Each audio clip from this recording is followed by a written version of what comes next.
Sean bienvenidos una vez más a un nuevo episodio de Andén sin salida. En este podcast hablamos de un montón de cosas. Han venido personajes de todos los lugares habidos y por haber, pero hay una cuestión en particular que hasta ahora no se tocó. Hay algo que yo no diría que mete miedo, pero que sí que preocupa. Principalmente por algo que pasó en la semana. Uno de los trenes, uno de los coches de la línea B del subte de Buenos Aires tuvo una avería en sus puertas. En el medio del viaje se abrieron, generando un grave peligro para todos los pasajeros. Es por eso, y aprovechando para hablar no solamente de eso, sino de toda la situación del subte de Buenos Aires, Claudio L. Carbonara, bienvenido. ¿Cómo andás? Bien, gracias por la invitación. Me dijiste recién afuera de cámara, en general no los suelen invitar, estas cosas. Es raro. De hecho, me resulta raro. Creo que es la primera vez en mucho tiempo que se te escucha así con fluidez, entrevistas 50 minutos, una hora, ¿puede ser? Sí, lamentablemente cuando no hay conflicto de los trabajadores, cuando no tenemos que hacer alguna apertura de molinetes, cuando no tenemos que hacer algún paro, se habla poco y nada del subte. Cuando hay una realidad como la que vos describís, digamos, eso es solo un detalle. Hay una realidad que es de una situación prácticamente terminal. Yo lo describo como una bomba de tiempo. Hoy el subte es eso, es una bomba de tiempo, falta de inversión, falta de mantenimiento, falta de obras, muchos negociados, desidia por parte de la empresa concesionaria y obviamente también una complicidad con toda esta situación del gobierno de la ciudad que deja hacer. Entonces estamos en una situación al borde de una masacre, una tragedia bajo tierra en cualquier momento. Se debería hablar y mucho más de esta situación como la de tantas otras cuestiones que se tratan siempre de barrer debajo de la alfombra. Antes de meterme con la situación del subte, supongo que mucha gente te conoce, pero capaz hay alguien que está escuchando, viendo este podcast que no sabe quién sos. ¿Querés introducirte un poquito? No uses las mismas palabras que capaz utilizaría un medio determinado que te diría este es el zurdito que quiere adoctrinar o el zurdito que abre molinetes, ¿no?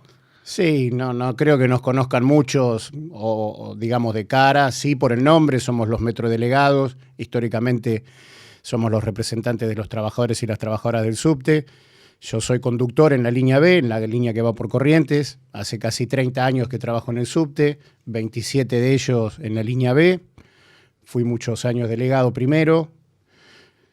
Ahora estoy en el secretariado ejecutivo de la GTSIP, que es el sindicato de las y los trabajadores del subte, lo que sería la directiva del sindicato, y somos una organización que pelea no solo por las condiciones en las que trabajamos nosotros, las condiciones de trabajo, salariales, etcétera, sino también peleamos por las condiciones en las que viajan los usuarios, porque son otros trabajadores igual que nosotros, somos nosotros mismos, nuestra familia es la que utilizan el transporte público.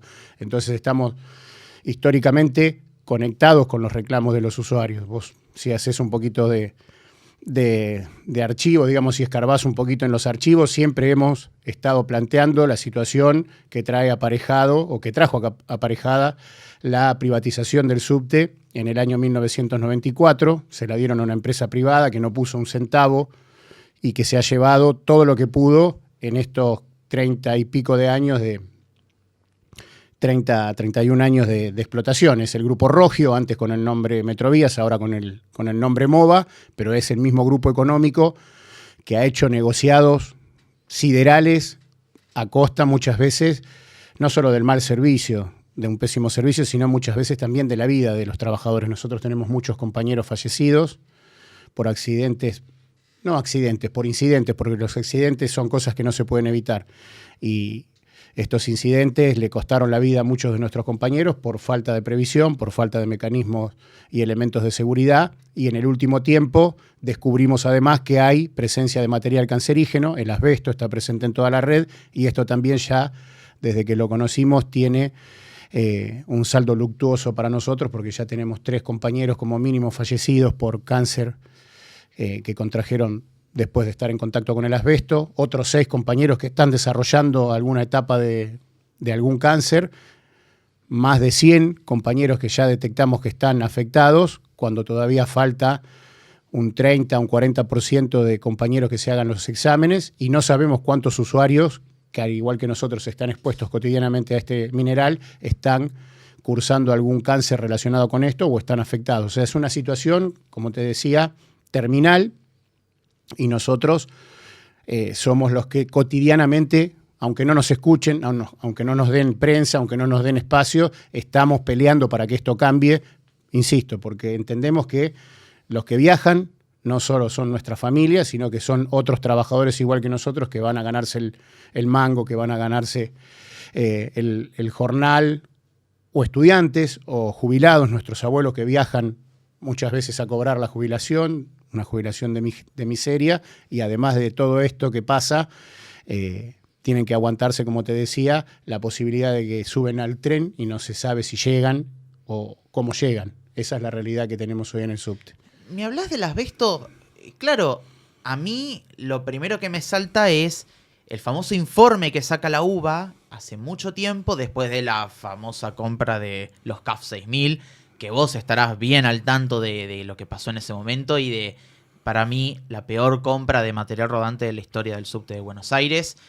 Después hay un supuesto plan de desasbestización, pero creo que mismo vos has dicho, al ritmo que se está desasbestizando, van a pasar 30 años. ¿Por qué? ¿Sigue habiendo asbesto en el subte? Sí, para hablar del asbesto primero hay que entender de qué se trata, ¿no? Es un conjunto de minerales que históricamente se usó como aislante por su alta capacidad de aislación del calor, del frío, del ruido. O sea, se usa desde el siglo V antes de Cristo, ¿no? En las últimas décadas del siglo XX se empezó a detectar que tenía una relación el uso o el contacto con el asbesto con una serie de cánceres, ¿no? Entonces se empezó a regular a partir de la década del 70 del siglo pasado, acá en nuestro país, ¿no? Hubo ciertas regulaciones que se podía trabajar de cierta manera, con ciertas cantidades, y después, en el año 2001, se empezó a prohibir y se regimentó directamente en el año 2003. Desde el año 2003 está prohibido manipular, estar en contacto, fabricar cualquier elemento que contenga asbesto, porque es altamente cancerígeno. ¿Qué pasó? En el subterráneo se usó componentes o materiales compuestos de asbesto desde que se inauguró la primera línea, porque se usaba mucho, ya te digo, como aislante, sobre todo en los trenes, en los sistemas de frenado, en los sistemas eléctricos, pero también se usaba en el sistema sanitario de las casas, inclusive tanques de agua, no sé si ustedes lo recuerdan, esos medios grises que son de fibrocemento, contienen asbesto, en techos, los techos de fibrocemento, que también era una chapa que parecía cemento, acanalada, gris. Bueno, está instalado en todo el subte, desde que se inauguró. Además, después, cuando ya estaba prohibido, se trajo esta compra, se hizo esa compra al Metro de Madrid, de los CAF 5000 primero, de los CAF 6000 después, con asbesto, sabiendo que tenían asbesto, sabiendo que estaba prohibido, sabiendo que es perjudicial para la salud, que es una potencial sentencia de muerte para los que toman contacto con esos trenes. Se los compró en un gran negociado porque se pagaron a sumas que eran mayores que si fueran nuevos, y se trajeron acá y se presentaron como que eran nuevos, ¿no? O sea, hay una situación que viene de arrastre de casi 100 años y otra que, en el caso de la línea B, se empeoró con la compra de estos trenes. Eso fue directamente del gobierno de la ciudad, del gobierno de cuando era intendente o jefe de gobierno Mauricio Macri, y otra situación que viene de arrastre, ya te digo, desde el año 2003 que se prohibió, que el subte estaba bajo la órbita nacional, el gobierno nacional y todos los gobiernos nacionales desde ese momento hasta que pasó a la órbita de la ciudad, también son responsables de no haber hecho lo que se tiene que hacer, que es empezar a quitarlo. Y como decías vos, nosotros lo venimos diciendo, hemos logrado cosas que no se lograron en otro lugar del mundo por la organización que tenemos, por la fuerza que tenemos, por las cosas que hicimos, por los profesionales que tenemos como organización. Por ejemplo, ¿qué hicieron ustedes? Y nosotros hemos logrado, por ejemplo, que las ART reconozcan la afección por asbesto como un riesgo de trabajo, y tenemos más de la mitad de los trabajadores del subte dentro de ese registro de riesgos, que significa que a vos te tienen que hacer exámenes una vez por año, a lo sumo una vez cada 2 años, para detectar si estás contaminado o no. Porque ¿qué pasa con el asbesto? El asbesto tiene una latencia de hasta 40 años, o sea, vos podés respirar la fibra hoy, que de eso se trata, ¿no? Cuando empieza a deteriorarse este material, la fibra empieza a volar, empieza a hacerse volátil en el aire, y vos la respirás y la respiraste. Y hasta 40 años puede empezar a afectarte la salud. O sea, vos lo respiraste hoy y capaz que pasan 10 años sin ningún problema. Y al año número 10 te detectan una afección en el pulmón y podés estar otros 10 años solo con la afección y después se despierta un cáncer. O capaz que pasa toda tu vida y no te afectó. Es una lotería, pero nosotros no queremos estar expuestos, no queremos que estén expuestos los usuarios. Y entonces hemos logrado que la RT reconozca esto, ¿no? A todos estos compañeros y compañeras como parte de un riesgo, que los cubra. Hemos logrado que se ponga por escrito, que reconozca después de muchos esfuerzos, tanto el gobierno como la empresa, que hay asbesto en toda la red, que al principio no lo querían reconocer, decían que nosotros mentíamos. Logramos además que se pongan por escrito que hay que hacer un plan de desasbestización. Logramos un amparo colectivo y ambiental en la justicia de la Ciudad de Buenos Aires, que plantea justamente que la empresa y el gobierno están obligados a retirarlo. Hemos logrado retirar toneladas de asbesto de muchos de los lugares donde estaba, pero todavía la mayor parte del asbesto que está instalado en el subterráneo sigue ahí, y con los ritmos que tiene la empresa y con los ritmos que tiene el gobierno de la ciudad, creo que no nos va a alcanzar la vida a nosotros para ver que se retire todo, ¿no? Y esto es, insisto, un constante riesgo para todos los que estamos en contacto con el subte, seamos trabajadores, usuarios y hasta vecinos de la red. Además, hay trenes, como en el caso de la B, que siguen circulando y tienen asbesto. Todos los trenes de la línea B tienen asbesto, y además son trenes obsoletos. En el caso de los Mitsubishi, 70 años de su fabricación, sin repuestos, sin ningún tipo de mantenimiento. Y no depende de nosotros, nuestros compañeros hacen todo lo que pueden con lo que hay, pero ya no dan más, hay que cambiarlos, y el gobierno de la ciudad sigue postergando la licitación para la compra de los trenes. Por eso estamos en la situación que estamos. En otras líneas hay otras situaciones, pero en todas las líneas, en toda la red, hay asbesto. Ya me voy a meter en el tema en específico de la línea B, y vamos a hablar de lo que pasó el lunes por la tarde. Pero antes, quiero, así cierro con el tema del asbesto. Claro, con todo esto que me decís, y considerando que gran parte de los trenes, de los coches, de todas las líneas tenían asbesto por cuestiones de que se utilizaba ese material antes, incluso con la primera inauguración de la línea del subte, estamos hablando que el asbesto no solamente puede estar en los trenes, en los coches, puede estar tranquilamente en un taller, que es algo... En toda la red está. En toda la red. Sí, porque te decía, no está solo en los trenes, está en revestimientos, paredes, techos, instalaciones eléctricas de toda la red, no solo de los trenes, instalaciones sanitarias, en pinturas, y además, como se fue deteriorando a lo largo de las décadas, la fibra ya está volando en todo el túnel y está depositada además esas fibras en las diferentes paredes, techos, pisos de toda la red. Es un problema grave, no es una cuestión menor que vos decís, bueno, no pasa nada, si queda ahí. El problema es que es un asesino silencioso. Vos no te das cuenta hasta que no viene el médico y te dice, usted tiene un cáncer, este cáncer no tiene tratamiento y le quedan 6 meses de vida. Esa es la situación con la que vivimos constantemente los trabajadores y las trabajadoras del subte, y además tenemos en nuestra conciencia también que nos llevamos nuestra ropa después de trabajar durante muchos años, cuando no nos habían dicho que había asbesto, con las fibras, y llegábamos a nuestras casas, abrazábamos a nuestros hijos, a nuestras esposas, a nuestros esposos, a nuestros padres, a nuestros hermanos, y no sabemos si en esos abrazos no les llevamos la fibra y no los contaminamos. La verdad que es una situación muy dura para nosotros, y por eso también redoblamos todos los días el esfuerzo para que esto cambie, porque no queremos que nos pase otra vez tener que despedir a un compañero o una compañera con esta enfermedad, que además es dolorosísima, es tremenda, y cada compañero que se afecta o se enferma es como que nos pasa a cada uno de nosotros. Bueno, esa es la situación en la que estamos hoy, grave, gravísima, es una crisis sanitaria abierta en la Ciudad de Buenos Aires, y las autoridades hasta ahora han hecho todo lo posible primero por negarlo, después por decir y hacer campaña diciendo que nosotros mentíamos, que éramos unos locos, y ahora tratando de esconderlo bajo la alfombra como si fuera algo que se va a solucionar solo. Es grave, muy grave. Parece ilógico que es como si quisieran jugar con la vida de la gente. Bueno, no, es como si quisieran, no, juegan con la vida de la gente. Hacen. No viajan en subte, vos no vas a ver nunca a un jefe de gobierno o a un gerente de estas empresas viajando en subte, no viajan en transporte público. De hecho, el jefe de gobierno actual no conoce la ciudad de Buenos Aires, no es de la ciudad de Buenos Aires. No vive en la ciudad de Buenos Aires, no tiene idea de cómo es la ciudad de Buenos Aires, menos de lo que es la red de subte. No tienen idea, viven en otro mundo.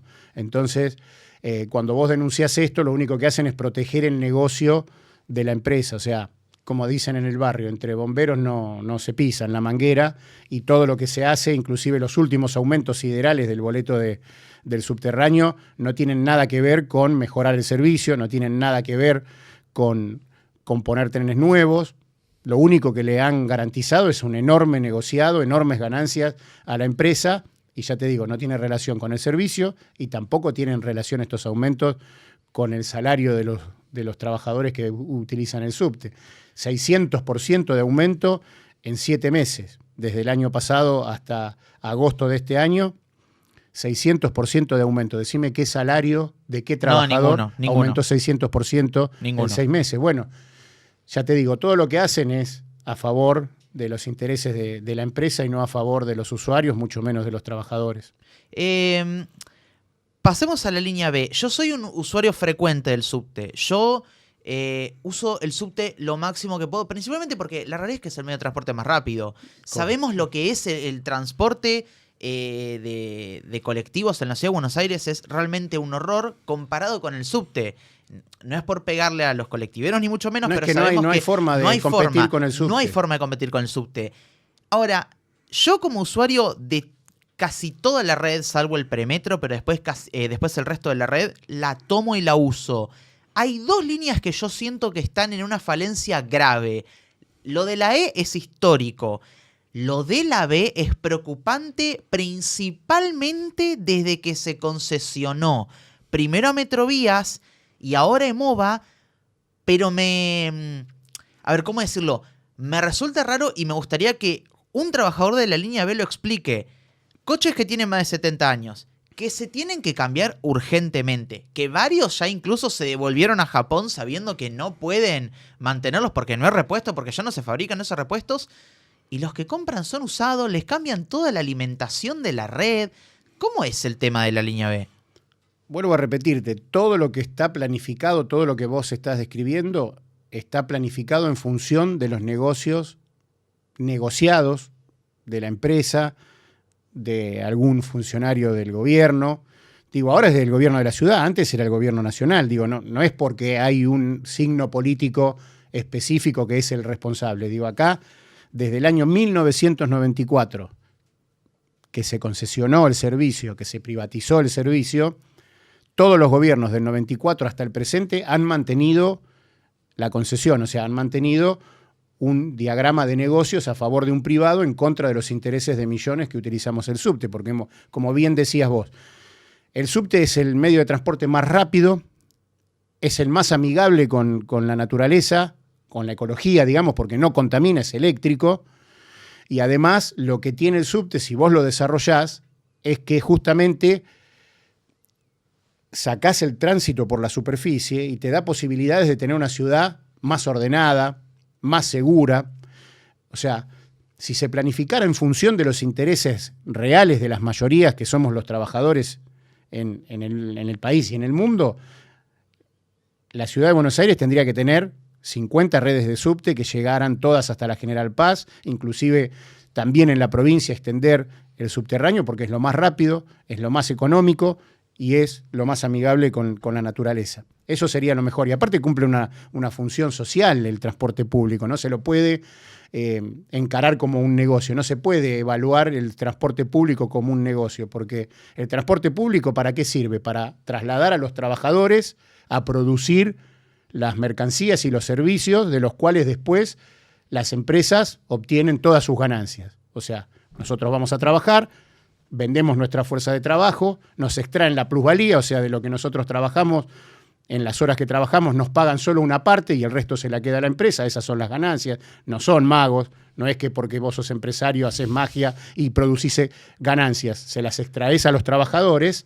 Entonces, esa función social de transportar los trabajadores a ser explotados para que los beneficios los tengan los empresarios, deberían hacerse cargo los empresarios de los gastos del transporte público y debería ser gratis para los trabajadores, los estudiantes, los jubilados, ¿no?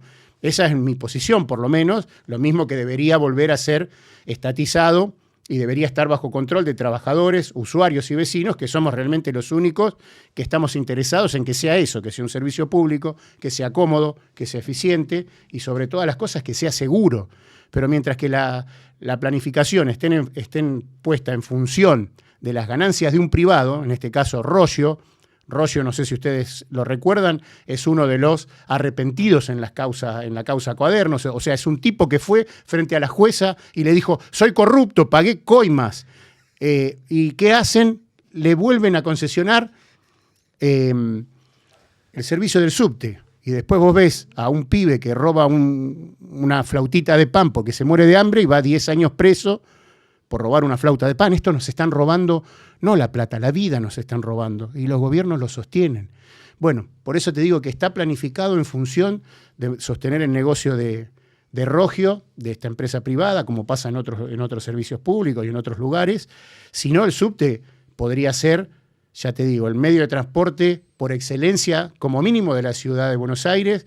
Tendríamos una ciudad más despejada por la superficie, con espacios verdes, se podrían poner espacios verdes donde hoy están los famosos metrobuses, que lo único que son otros negocios, porque no han descongestionado nada demasiado, hay una polución cada vez más creciente. Bueno, o sea, hay que analizar de conjunto la situación, pero el subte es parte de una planificación, insisto, que está hecha en función de las ganancias de algunos privados y no de los intereses de las mayorías que utilizamos esos servicios. Yo tuve la posibilidad de estar en la última audiencia pública. Yo no me lo traje, te juro que me olvidé de traérmelo, pero yo hacía screenshot de pantalla a medida que ellos iban como mostrando la presentación y yo no sabía si reírme o llorar. La realidad, me acuerdo cuando tiraron la de estamos terminando los estudios de la línea F. Hace 20 años que están terminando los estudios de la línea F. Pero quiero remarcar una cuestión, que es, las tarifas no las pone EMOVA, las tarifas las pone el Estado, le paga a EMOVA para que sostenga... Hasta por ahí nomás, la tarifa no las pone EMOVA, porque la tarifa técnica... El número sobre el cual se calcula la tarifa que paga el usuario es en base a un número que se denomina tarifa técnica, que ahí supuestamente está contenido lo que vale sostener funcionando el subte. Esos números lo da EMOVA. Y sobre esos números que da EMOVA, que no audita el gobierno de la ciudad, no los audita, los da como buenos los números que da EMOVA, sobre eso calcula después el gobierno de la ciudad, a través de base, en la tarifa que paga el usuario. O sea, eso lo denunciamos. Nosotros presentamos en años consecutivos, seguidos, amparos para frenar los diferentes aumentos. Lo hicimos con Miriam Bregman, con Alejandrina Barri, con Patricio del Corro, que son legisladores de la ciudad o diputados nacionales. Logramos frenar en varias oportunidades el aumento de las tarifas porque entre las irregularidades que detectamos estaba esta primero, que no se auditaban los números que daba la empresa. O sea, vengo yo, soy señor Roggio y le digo, a mí me cuesta 10 millones de dólares cada pasaje. Ah, bueno, está bien, señor Roggio, 10 millones. Y sobre eso calculan la ciudad los números. En esos números que ponían, en la supuesta gasto de explotación, había cenas de lujo de los gerentes de la empresa.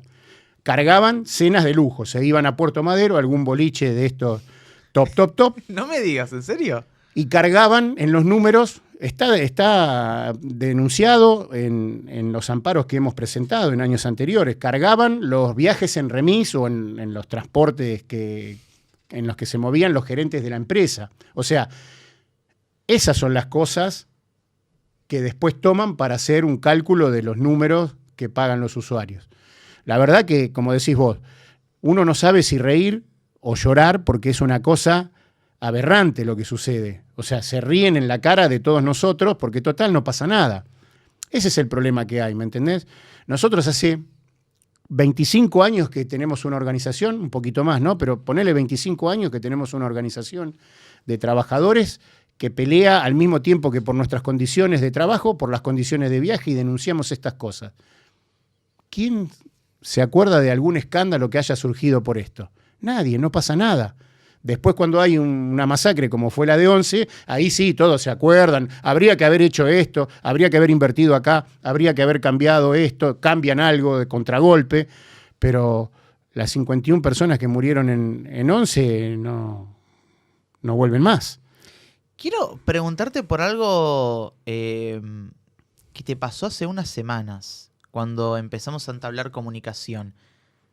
Especificalo bien, ¿a vos te quieren suspender o te quieren sacar los fueros sindicales? Contale a la gente cómo es la situación. La excusa, te voy a decir la verdad.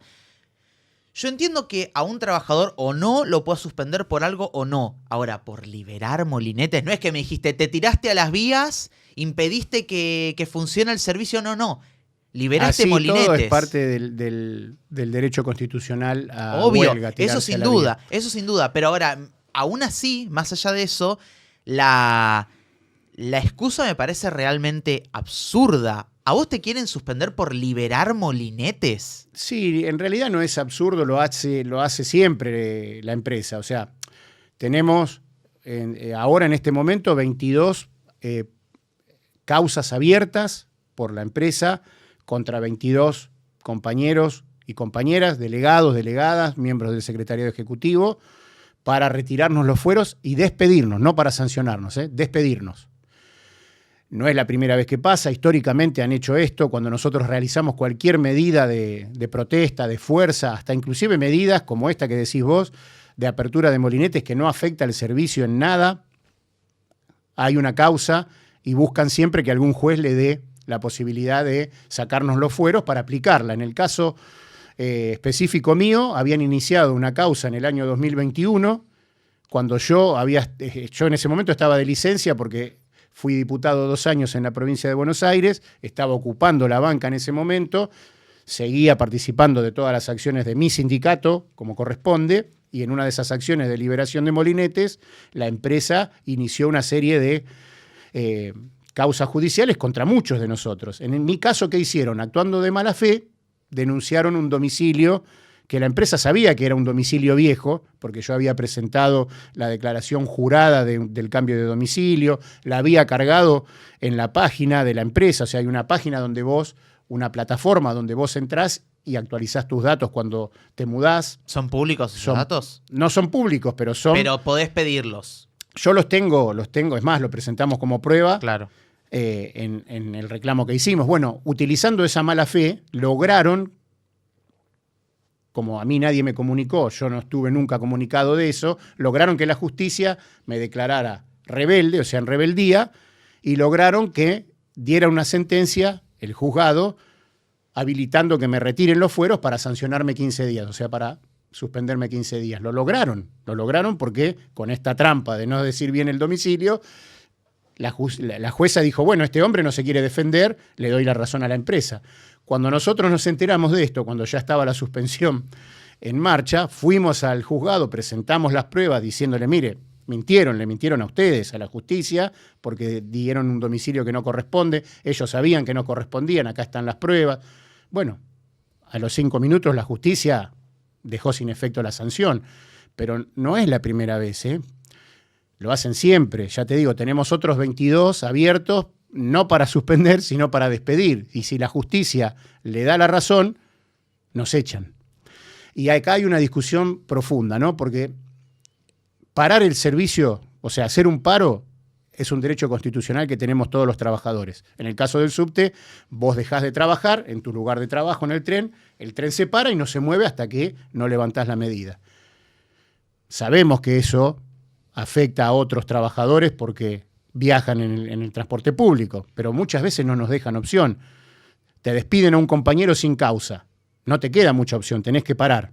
Claro, no es que ustedes tienen ganas de cagarle no nos la vida gusta. al usuario. Yo te digo la verdad, hace 30 años que hago esto, no me gusta hacer un paro. No nos gusta a ninguno de nosotros porque vos tenés que dejar tiempo de tu familia, de tus actividades, estar metido ahí, aguantarte las puteadas de los usuarios, de los medios, de los funcionarios. Que te salquen en algún medio de ellos. De ¿viste? todo, ¿no? De todo, sí. Pero muchas veces no te queda otra opción y nosotros tenemos la posibilidad de defendernos. Hay otros trabajadores que ni siquiera tienen la posibilidad de utilizar el derecho constitucional a huelga porque no tienen derechos. Pero bueno, ahí se entiende que algún malestar generás cuando haces paro. Por eso muchas veces nos decían, pero algunos comunicadores, ¿no? Cuando teníamos el intercambio en la entrevista. ¿Pero cómo? ¿No tienen otra forma de protestar ustedes? Porque cuando hacen el paro, joden a otros, toman de rehén a los usuarios, todo lo que se escucha siempre, ¿no? Bueno, dijimos, vamos a buscar otras maneras. No la inventamos nosotros, la liberación de molinetes tiene muchísimas décadas de antigüedad. Dijimos, vamos a hacer esto, vamos a protestar de esta manera para que el usuario nos escuche de primera mano el reclamo, pueda pasar si quiere pasar sin pagar, y no jodemos nada más que a la empresa, que se queda sin ganar ese día los 10 centavos que le significa esa hora o 2 horas que hacemos la liberación. Bueno, nos piden que hagamos otra cosa. Cuando hacemos otra cosa, ¿qué nos hacen? Nos hacen causa para rajarnos. O sea, lo que quieren, en definitiva, es que no protestemos, que no denunciemos, que no peleemos, que no nos defendamos. Es lo que buscan, siempre, históricamente, pero no solo con los trabajadores del subte. Vos hablabas hace poco con el Pollo Sobrero, un compañero que es representante también de trabajadores en el transporte. Le pasa a ellos, le pasa en los colectivos, directamente no pueden hablar los choferes. Tienen delegados que son no delegados de los trabajadores, sino delegados del gremio. Están para ser policías de la patronal, por si algún compañero quiere organizar algo, lo hacen rajar. Bueno, ahí hay una discusión profunda sobre cómo están actuando las organizaciones sindicales en la Argentina, para qué sirven y qué clase de organización, de sindicatos y de centrales necesitamos los trabajadores, sobre todo en una situación como la de hoy, donde hay una miseria que cada vez es más profunda, donde hay un ataque no solo a las condiciones de trabajo, sino al salario, donde hay trabajo precario, que es el trabajo precario más alto de la historia del país. ¿No deberían las centrales sindicales llamar a una gran asamblea nacional para discutir cómo hacemos para recuperar el salario perdido, los puestos de trabajo perdidos, para tener trabajo genuino de verdad? Porque muchas veces se discute contra los planes, los planeros. A ningún trabajador le gusta vivir de un plan. Siempre hay excepciones, ¿no? Pero son pocas. Los trabajadores queremos vivir de nuestro trabajo y un trabajo con derechos. Bueno, lo que hay que discutir es cómo se generan puestos de trabajo genuinos, con derechos, y la única forma de hacerlo es afectar las ganancias de las grandes empresas, que han ganado históricamente y sobre todo en las últimas décadas como nunca. Tenés, por ejemplo, bancos que ganan 600, 700% por año cuando presentan los balances. Tenés empresas alimenticias que ganan 800, 900% por año cuando presentan los balances. Bueno, y las centrales sindicales lamentablemente no han estado a la altura para frenar estos ataques, para frenar la división que han logrado en las filas del movimiento obrero, la precarización en el trabajo, la pérdida de condiciones de trabajo y sobre todo la pérdida de la conciencia colectiva. Lo que vemos hoy es que hay una pérdida de la conciencia colectiva de la clase obrera, que hay trabajadores que no se reconocen trabajadores y que cuando hay un trabajador que protesta, reclama lo que le corresponde, lo ve como un enemigo porque también se han imbuido de las discusiones y los discursos que se ven en los grandes medios. Salvate solo, arreglate solo, acá con el esfuerzo propio vos te podés salvar y ser millonario de un día para el otro. Mirá a Elon Musk, cómo es un gran emprendedor y es recontramillonario. Bueno, pero los padres eran dueños de minas de esmeralda o de zafiro en Sudáfrica. Yo también soy un gran emprendedor si mi padre es, no sé, Rockefeller o Elon Musk. Fácil. Así cualquiera es emprendedor. Roggio es un gran emprendedor porque le regalaron el subte sin poner un peso para llevarse toda la ganancia posible. Bueno, así cualquiera es emprendedor. Ese es el verso que nos quieren vender. Entonces hay muchas cosas para discutir. Nosotros desde nuestro lugar hacemos el esfuerzo que podemos para que esto cambie. Construimos organizaciones colectivas democráticas, donde todos opinamos, donde todos decidimos.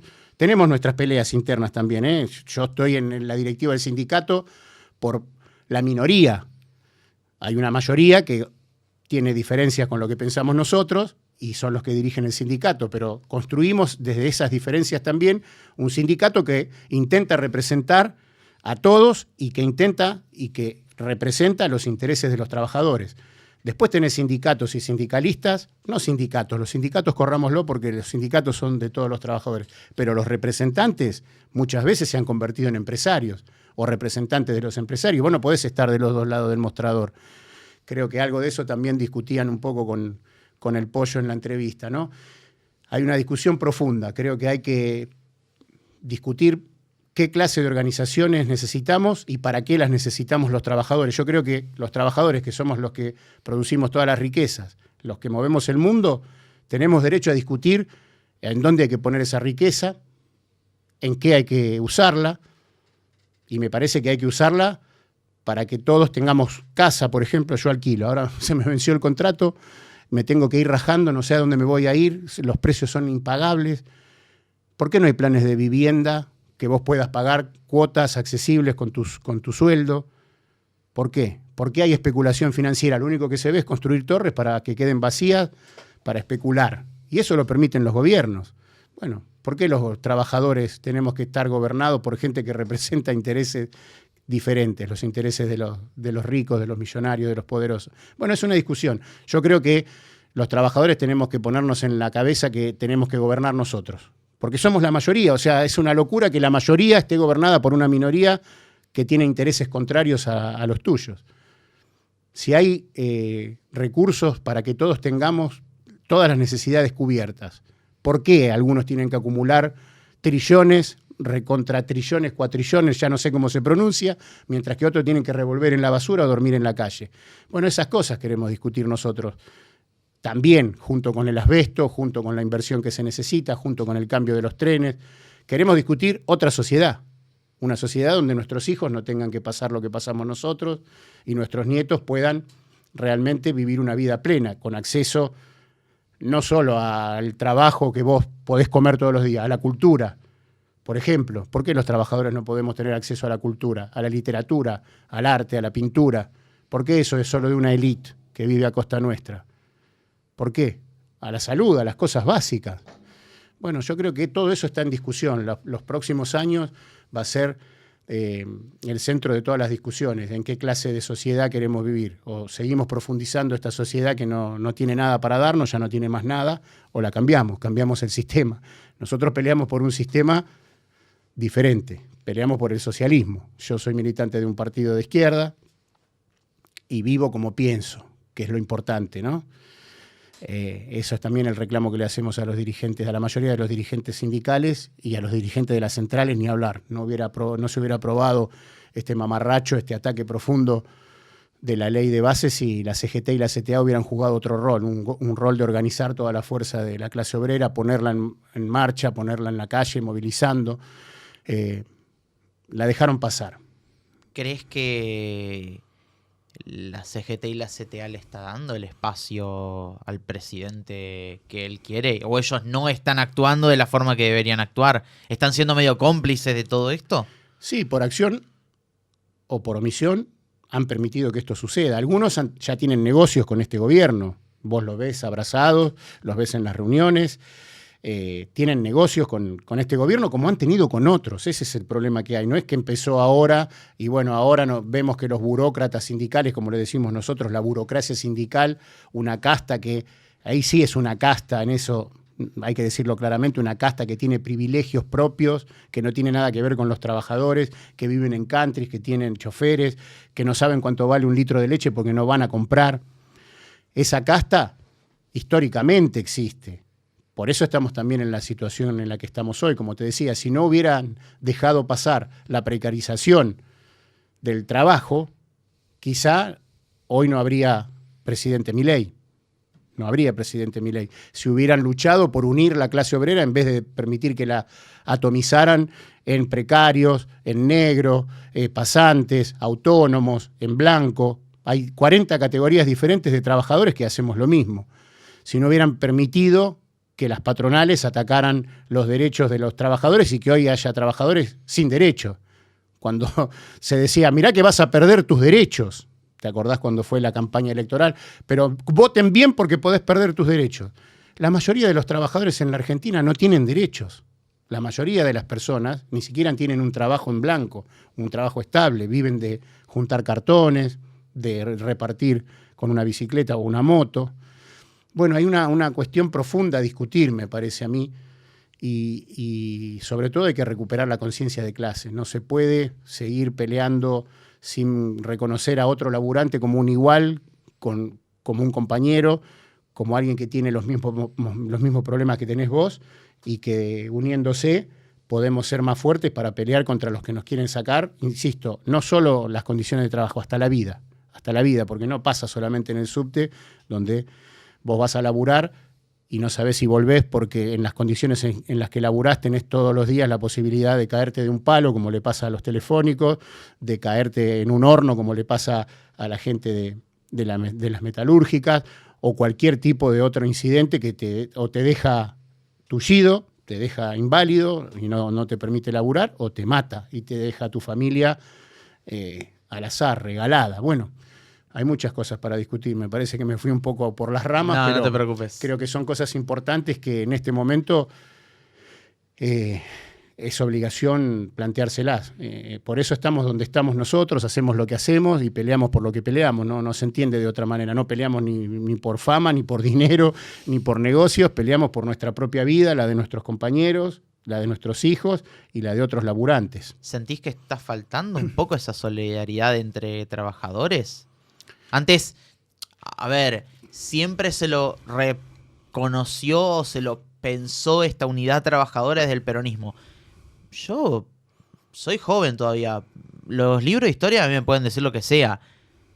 La realidad que yo veo un peronismo que muchas veces los mismos trabajadores del movimiento, peronistas, sindicalistas, están callados. Mirá, o no se solidarizan con el que tiene al lado, ¿viste? Ha habido un ataque muy grande en las últimas décadas contra esta idea de la solidaridad de clase, la conciencia de clase, la unidad de la clase. El peronismo en algún momento jugó un rol de organizar a la clase, pero tuvo siempre un problema que es lo que nosotros definimos como la conciliación de clases. Esa vieja máxima que decía Perón, que si al patrón le va bien, a vos te va bien. Es mentira. Cuando al patrón le va bien, cada vez se lleva más y cada vez quiere que vos trabajes más y que cobres menos, y si es posible te raja para que trabajen en vez de 10, 5, haciendo el doble de trabajo. O sea, los patrones en el capitalismo, le guste a quien le guste, es así. Yo no lo digo, no lo inventé, yo no soy un pensador, pero hubo filósofos que lo plantearon, digamos, un montón. Para mencionar uno, Marx, por ejemplo, uno de los más grandes filósofos pensadores del siglo pasado. O ya no sé ni de qué siglo, no me acuerdo, pero no me acuerdo exactamente de la fecha, pero te quiero decir, la ganancia, lo que decíamos antes, no se produce mágicamente. Es trabajo no pago. Es el trabajo que yo realizo y que no me pagan. Yo trabajo una jornada de 8 horas, los que tienen suerte de hacerlo, y en las 8 horas vos producís 10 vasos, pero tu salario del día equivale a un vaso. O sea que vos fabricaste 10, te pagan por 1 y la ganancia de los otros 9 se la lleva el patrón. Y así todos los días. Entonces, ahí se produce la ganancia. Los intereses del patrón no son los mismos que el tuyo como trabajador, porque él va a querer que en vez de 10 vasos hagas 20, para en vez de quedarse con 9, que se quede con 18. Y a vos te pagan lo que valen 2. Entonces, la conciliación de clase te lleva a pensar en eso, que si le va bien al patrón, te va bien a vos. No, porque el patrón vive de explotarte a vos, de sacarte esa plusvalía, de ese trabajo no pago. ¿Y ese trabajo no pago qué significa? Menos tiempo de vida para vos, menos tiempo con tu familia, menos tiempo con tus hijos, menos tiempo de ocio, menos tiempo de descanso, menos tiempo para acceder al arte, a la cultura, porque vos tenés que estar ahí en la máquina. Bueno, ahí es una discusión profunda, ¿no? Es una discusión política, es de reorganización de la sociedad. Pero esa es mi posición. Lo que me parece importante en este momento es recuperar esa conciencia de solidaridad entre los trabajadores, porque nadie se salva solo. Se pasó rápido este tiempo, pero bueno, vamos a tener que pasar al 4 en 1. Te comento cómo es esto. Acá hay 4 personajes. Sí. Hay uno en el que hice trampa y hay 2. Bueno. Pero bueno, esto es, elegís, podemos o respetamos el orden, o me decís tal, muestro a cámara, y esto es desarrollo alumno. Esto es a desarrollar y decir lo que quieras, te explayás o debatimos. Lo que vos quieras, sacala con el orden que vos tenés, no me molesta. ¿Vamos en orden, te parece? Sí, como vos Dale, quieras. perfecto. Bueno, si hablamos de alguien, yo esperaba, a mí me gusta mucho la opinión de la gente que labura en transporte de este tipo, porque yo creo que es alguien que se ha pisado solo, principalmente porque él se ha vendido como el revolucionario del transporte cuando, bueno, la realidad dice otra cosa, ¿no? Florencio Randazzo. Bueno, primero, es un representante de las Milei empresas. O de las empresas. Primero, antes de Milei, antes de que Milei estuviera en el horizonte, es un representante de las empresas. Es un tipo que tiene, digamos, mucha relación con los empresarios. En el momento que se hizo esa mal llamada revolución en el transporte, tenía que ver con lo que pasó en Once. O sea, veníamos de la masacre de Once, donde TVA, que era la concesión de los trenes en ese momento, era una situación idéntica a la que vivimos en el subte. Se llevaban todo el dinero que podían sin hacer inversión y dejando a los trabajadores a poner el hombro a mantener el movimiento de los trenes.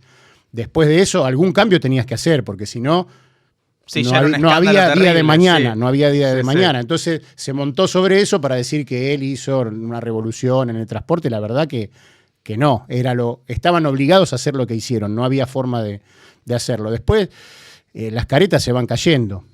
Es uno de los que apoyó a Milei para presidente, que le está dando gobernabilidad, como se le plantea en los programas económicos sobre todo. La verdad que no representa a los trabajadores. No, yo no me siento representado por Randazzo, al revés, todas las declaraciones que ha tenido en el último tiempo son en contra de los trabajadores, apoyando la reforma laboral, apoyando el recorte de los derechos, apoyando la represión en las calles, lo que se ve que vos querés salir a protestar, que es un derecho que está garantizado por la Constitución, el 14 bis, y el tipo no le importa, del palo y a la bolsa con los que salen a protestar. No hay mucho más para decir. Pasamos al siguiente. Te va a gustar. Ah, bueno. ¿Qué es militar con ella? Miriam Bregman. Yo te repito lo mismo que yo le digo a mis amigos y a la gente de izquierda que ha pasado por acá. Para mí, es la mejor líder que tienen en décadas. No quiero ni sacarte tu precio, ni al pollo, ni a nadie, pero para mí es la mejor líder que han tenido en décadas ella. Creo que, a pesar de que en algunas cosas yo no coincido con ella, creo que se merece más de lo que tiene. Mira, es una gran compañera, una gran luchadora. Ella es una de las referentes de la lucha por los derechos humanos. Estuvo en los juicios contra los genocidas. Fue abogada de Jorge Julio López. Es una compañera de fierro. El lugar que tiene se lo ganó a fuerza de esfuerzo, de pelea y de respetar una idea que es la de la defensa de los derechos de los trabajadores de la clase pobre, de los sectores populares. Obviamente que es, digamos, la dirigente más reconocida de la izquierda, si se quiere. Tiene una ventaja sobre nosotros. Es mujer, es rubia, tiene ojos claros, o por lo menos parece. Es una linda mujer, habla muy bien, tiene mucha capacidad y como te decía, se lo merece. Después estamos los otros que estamos en otra liga, digamos, somos los que estamos... ¿Ya estás a un segundo nivel de ella o...? No sé si son niveles, pero nosotros tenemos otra función, nosotros estamos en otro lugar, estamos más en lo cotidiano de la vida de los trabajadores, en el sentido de que vos tenés que discutir desde que no le dieron el zapato de trabajo o que no hay papel para secarse las manos en el baño, hasta lo del asbesto, la posibilidad de que un tren se ponga un palo en cualquier momento porque no tiene mantenimiento. O sea, son funciones diferentes y está bien, porque no cualquiera puede ser diputado nacional y hacer las intervenciones que hace ella, como lo hace Nico del Caño, como lo hace Alejandro Vilca, o Chipi Castillo, u otros compañeros que son de otros partidos, porque, por ejemplo, hay otros compañeros que integran el Frente de Izquierda, los compañeros del PO, del MST, de Izquierda Socialista, que también son muy buenos, son reconocidos, y más allá de digamos, las pequeñas o grandes diferencias que haya, nos parece que de eso se trata, ¿no? De construir una alternativa de los trabajadores que represente a los trabajadores y que no termine siendo, como lo de Randazzo o tantos otros, una mentira para sacar algunos votos, acomodarse y después que si te he visto no me acuerdo, ¿viste? Así que me parece que también está bueno eso. Vos sabés que hablando con otros compañeros de izquierda, me dijeron que capaz lo que a ellos, a ustedes, capaz los mató un poco en la elección fue primero la interna entre Miriam y el otro candidato, Gabriel Solano era, ¿no? Y después, por otro lado, la candidatura de Grabois. Como que Grabois se puso ahí para sacarle los votos que capaz catapultaba a la izquierda, el Frente de Izquierda Unidad. Y hay de todo un poco. También hubo una campaña que estaba corrida muy a la derecha. Los candidatos que vos tenías de los partidos tradicionales no eran candidatos que decían, uy, qué progre que son estos tipos. Puedo elegir entre un progre y uno de extrema derecha.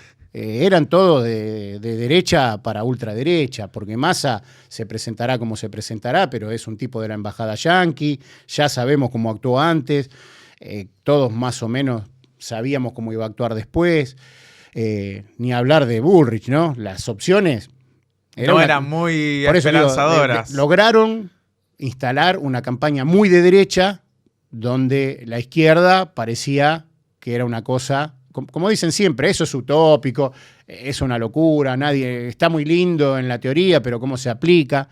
Bueno, a mí lo que me parece utópico es seguir pensando que en el capitalismo vos podés darle respuesta a los problemas de la grande mayoría, porque no busca eso el capitalismo. Lo que busca es la acumulación de la mayor cantidad de riquezas y de todas, si es posible, cada vez en menos manos. Bueno, pero era una campaña muy difícil para la izquierda por esto, ¿no? Porque era una campaña muy derechizada.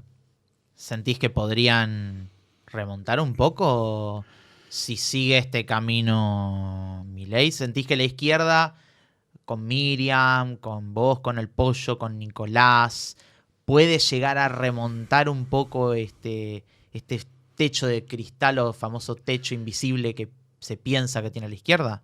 Mirá, lo primero que hay que decir es que mal no nos fue. Nosotros venimos rompiendo el techo de cristal en las últimas elecciones consecutivamente. Vos fijate lo que pasó, por ejemplo, en Jujuy con Alejandro Vilca. 30% de los votos casi consiguió en la provincia. Fue el segundo candidato más votado. La izquierda tiene 5 diputados nacionales. Eso no se vio nunca en la historia.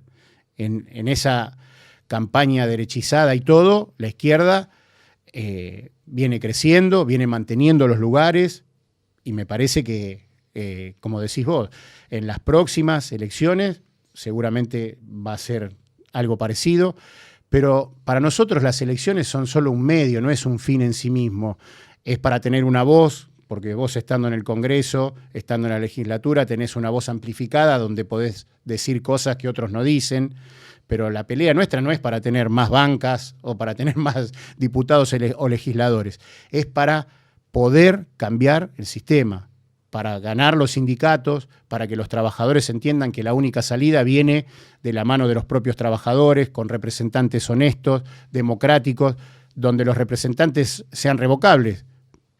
Te votamos para hacer esto, no lo hiciste, fuiste. ¿Cuál es afuera. El modelo de sindicato que para ustedes estaría bueno tener? Mirá, el modelo de sindicato es el que no está regimentado. Hoy en la Argentina los sindicatos están regimentados por el Estado. El Estado te dice qué podés hacer y qué no.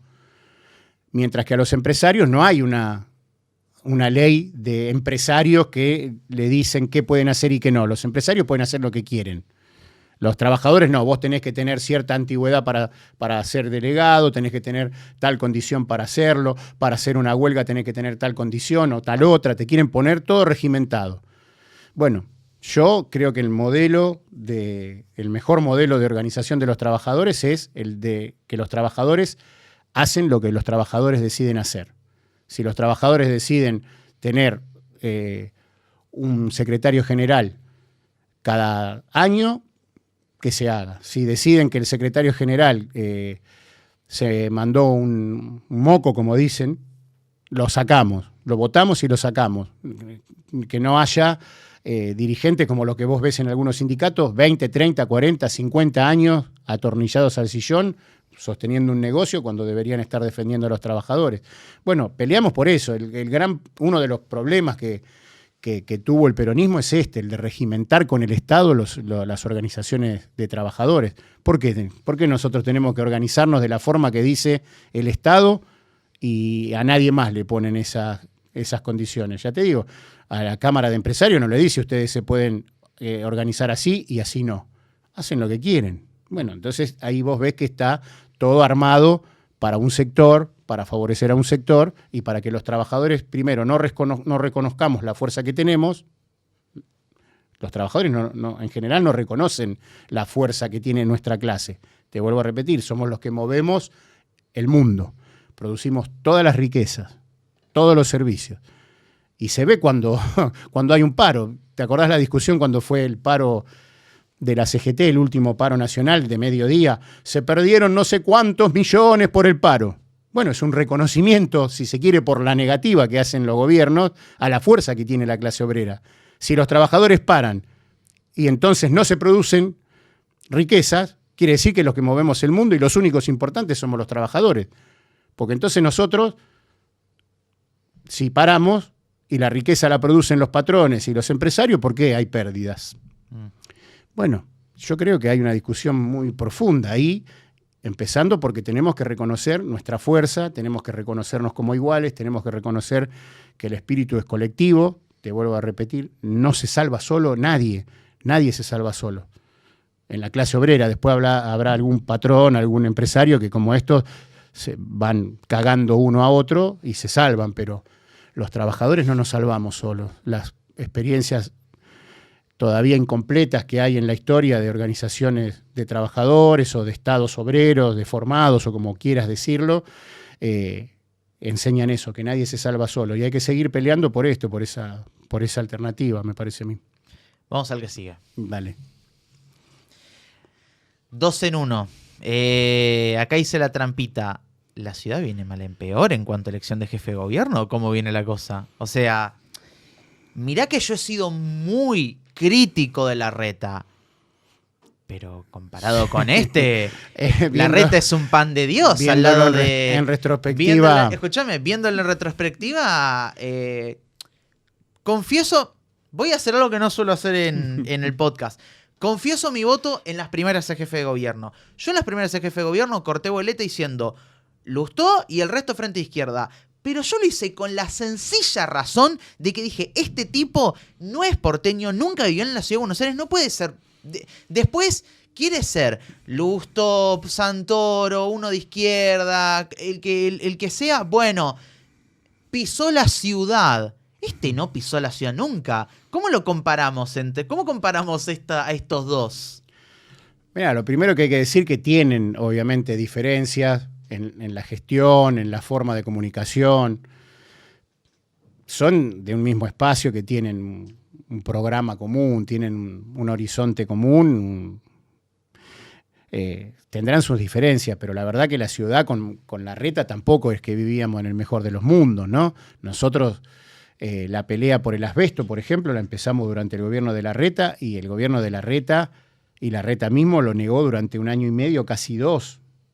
Negó la presencia del asbesto diciendo que no existe, es mentira, es un invento, están queriendo desestabilizar un problema político, etcétera, etcétera, ¿no? Digamos que en las cuestiones centrales de la política tienen un acuerdo a prueba de balas. Después tendrán sus diferencias, ¿no? En cómo gestionan, o a dónde gestionan más o menos, o a dónde le ponen más interés o menos, cómo comunican. eso tiene que ver con las personalidades de cada uno, pero la verdad que no han sido para nada jefes de gobierno, empezando por Macri, ¿no? Por el Macri blanco, Mauricio, como le dicen. Claro. No han sido jefes de gobierno que le dieran solución a los problemas de los porteños. Vos fijate, por poner otro punto, que es aparte del transporte, o la educación, o la salud. La cuestión de la vivienda. Es el paraíso de la especulación inmobiliaria la ciudad de Buenos Aires. Tenés, ya te digo, torres que se construyen en 6, 8 meses y que permanecen vacías durante años. ¿Para qué? Para aumentar los valores de las propiedades y de los alquileres. Hay alrededor de 300.000 viviendas ociosas en la ciudad de Buenos Aires, según uno de los cálculos que hicieron en el último tiempo. Y tenés gente que vive en la calle. Y tenés familias que están usando el 50, el 60 y hasta el 70% de sus ingresos para pagar un alquiler. En la ciudad más rica del país. Bueno, en eso tienen un acuerdo, ya te digo, indestructible. En cagarle la vida a los laburantes y a los sectores populares, en reprimirlos inclusive, con sus graduaciones, ¿no? Tienen un acuerdo muy importante. Bueno, Macri en el último paro que hicimos dijo que iba a abrir causas judiciales contra los trabajadores por hacer un paro, una huelga constitucional. Bueno, tenés esa clase de gente que gobierna. Lamentablemente hay muchos porteños que no la ven, como dice el presidente, no la ven, claro. Pero los están matando. ¿Por qué hay una obsesión tan grande, antes de pasar al último, por qué hay una obsesión tan grande del PRO con el Metrobús? Yo no le veo sentido. Yo siempre digo, para mí el Metrobús son paradas lindas con carteles y nada más. Ni siquiera funciona como Metrobús, como se conoce un Metrobús en Brasil o en otras ciudades de Latinoamérica. Yo no entiendo la obsesión con el Metrobús, pudiendo hacer negocio. 3 líneas de subte es un fáciles. Negocio, es un negocio. ¿Es un negocio? Es un gran negocio. Cuando empezaron los Metrobuses, en el gobierno de Larreta, habían hecho un cálculo que salía $1 millón la cuadra de Metrobús, para poner esos palitos reflectarios, sí. La cinta esa que sí, divide, sí. Y hacer la estación, digamos, la parada. Salía $1 millón por cuadra. Bueno, el que no lo ve es porque no lo quiere ver. Hay un negociado bárbaro, porque no inviertas ahí. Hacé líneas de subte, insisto, es todo ganar. Es ganar por donde lo veas, hacer más rápido, si haces las cosas bien, más seguro, menos contaminante, generás puestos de trabajo. Es todo ganar y ganar, pero ganar en el sentido colectivo. Ellos no piensan en el ganar en el sentido colectivo, sino en sus propios negocios individuales, personales o de casta también, ¿no? Bueno, es lo que hay. Si te tuvieses que quedar con alguno de los dos. Con ninguno. Con ninguno de los dos, lo mismo que me dijo el Pocho. Mirá, yo me peleé con Larreta muchísimo cuando hicieron la extensión de la línea B hasta Rosas. Nosotros llegábamos hasta los Incas, después hicieron la extensión hasta Rosas y nos querían mandar a las nuevas estaciones que estaban bajo el agua, inundadas, sin comunicación, con cables pelados que se te quedaba electrocutado en cualquier momento.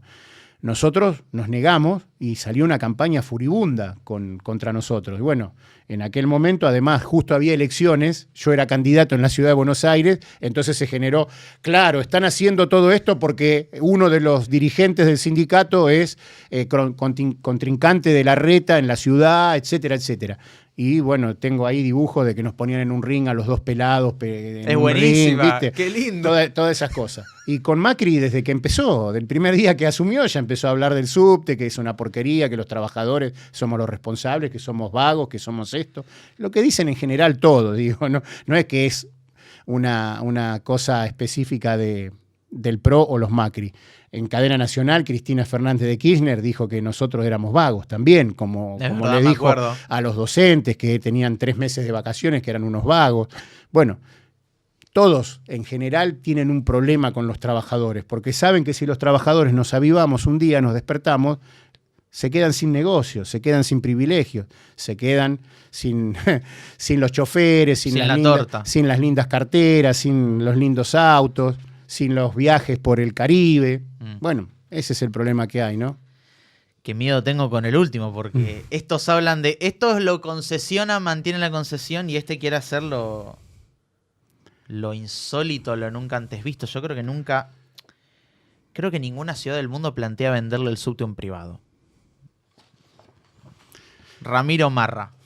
Mirá, lo primero que hay que decir que es un improvisado. Este muchacho es un improvisado. ¿Te da hasta pena que este tipo esté? Yo creo que vivía en el sótano de la casa de los padres, como se lo ve haciendo videos por YouTube y esas cosas, y vio un negocio, bueno, vive del negocio de los padres, vio un negocio en la política. Es un tipo que no sabe lo que habla. Digo, a veces me da un poco de vergüenza ajena porque lo escuchás hablar y te das cuenta que no sabe de lo que está hablando.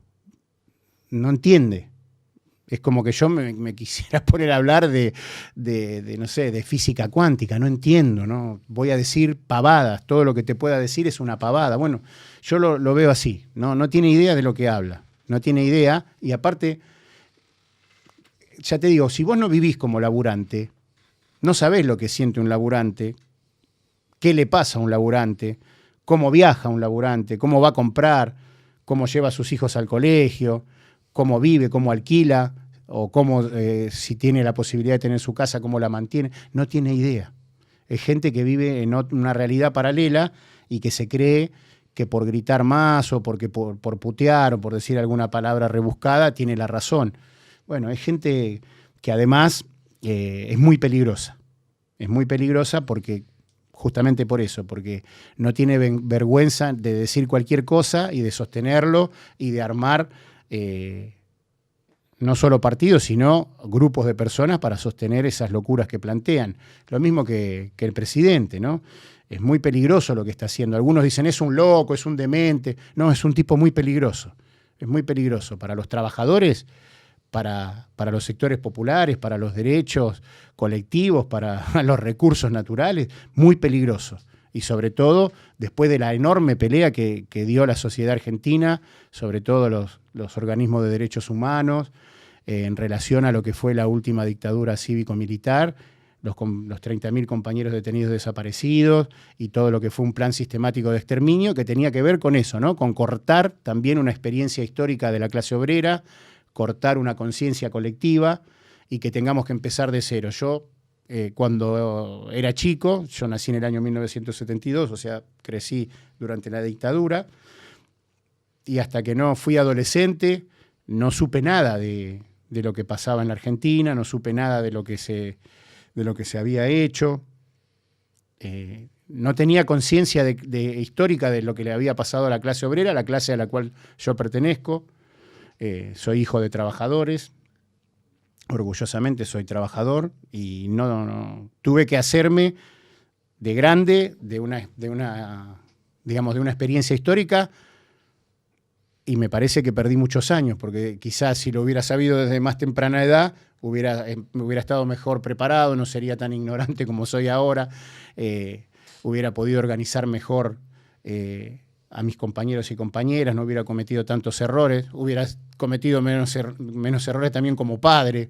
Bueno, todas las cosas que uno se da cuenta que cuando le cortan la experiencia histórica a la clase a la que pertenece tiene muchas consecuencias. Y las consecuencias también las estamos pagando ahora, ¿no? En lo que se ve cotidianamente en la política nacional, de la ciudad, de las provincias.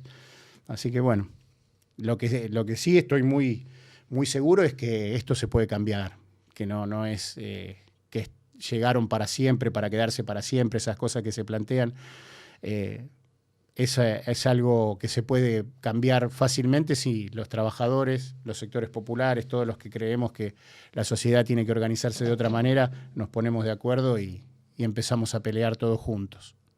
Hasta acá entonces este episodio de Andén sin salida, pero no me voy sin una última pregunta. ¿Te gustaría candidatearte el año que viene? Obviamente eso se charla con el espacio, demás, con el resto de los compañeros y trabajadores, pero ¿te gustaría volver a presentarte a diputado de la Nación o de la provincia de Buenos Aires o de la ciudad. Mirá, yo no fui candidato en la última elección porque no quise. No porque no me lo hubieran propuesto los compañeros, el partido, no tiene que ver con eso. Yo tuve una muy mala experiencia en mis 2 años de diputado en la provincia de Buenos Aires.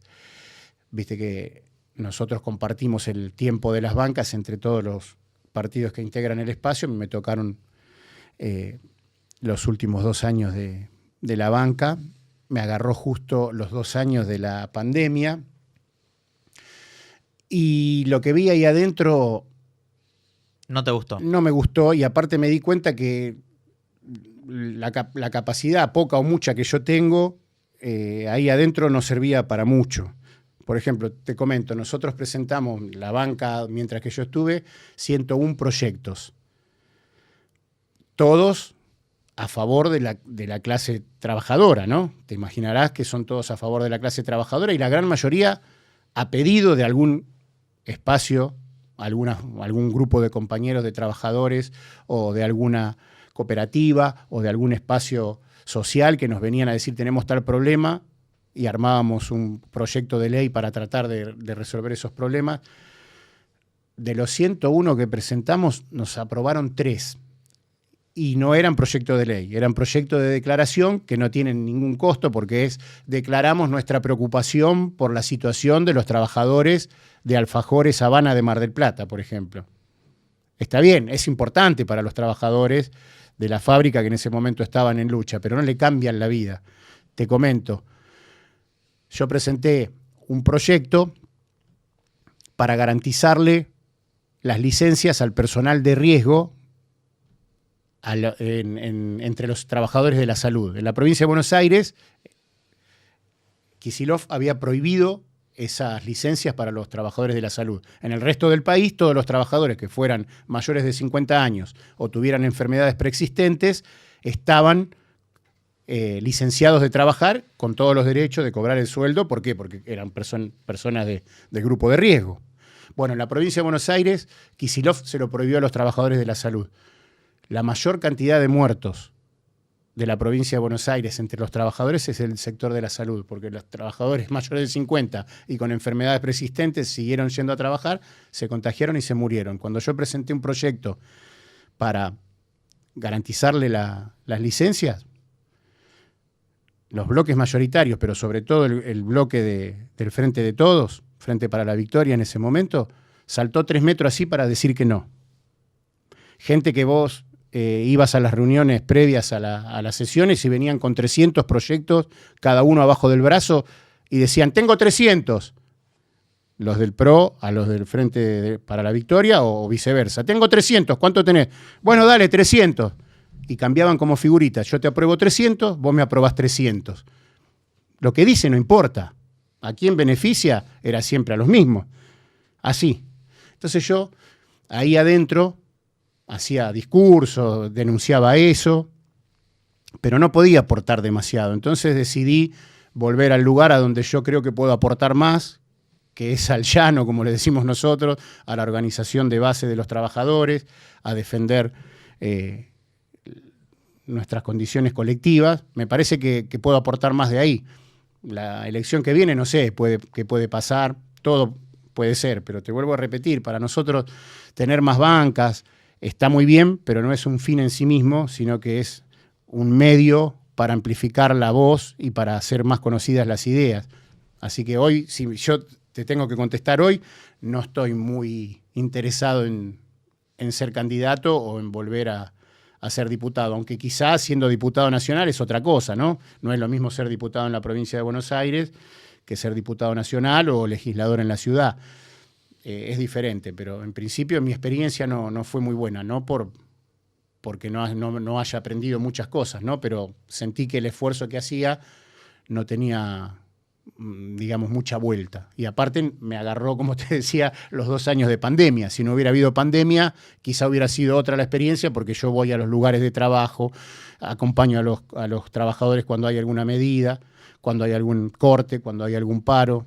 Inclusive dentro de esa pandemia hubo 2 o 3 cuestiones muy importantes, como fue la represión en la puerta del frigorífico Penta, ahí en Quilmes, cuando a los trabajadores lo estaban dejando sin trabajo. Hubo un careo ahí con Bernie en ese momento que mandó la represión a los trabajadores, una represión tremenda contra los trabajadores del frigorífico Penta.